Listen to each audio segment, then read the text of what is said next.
So it is an important matter that it's surprising that they were failing to wait to hear from the court in the District of Columbia, which has also scheduled a hearing, and that they are jumping the queue before they hear it. It's not unprecedented, but they had a very easy way out.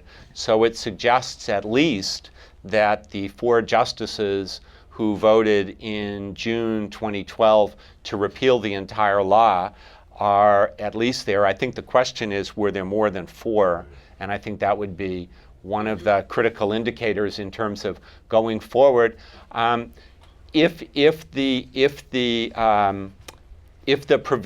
the lawsuit were upheld, then it would either require Congress to come in and change the law, which is highly unlikely.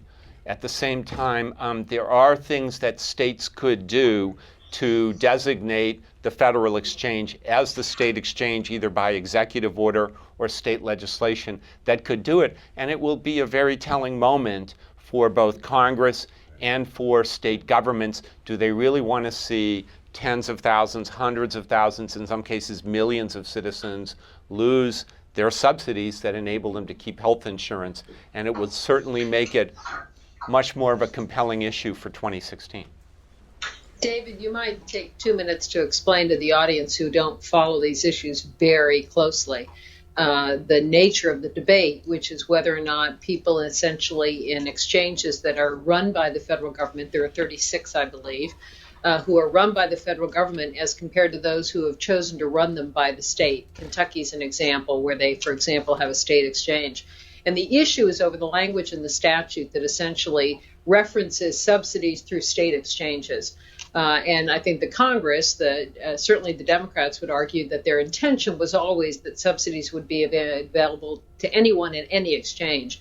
But there is this language issue, and as John knows as well as I do, it's those little differences in how we draft that can sometimes make an extraordinary difference. But that's the debate, is the language in the legislation that says state-based versus federally controlled and run exchanges, and who gets the subsidies. Just to give you to follow up Sheila and John, to give you one sentence on the economics of this.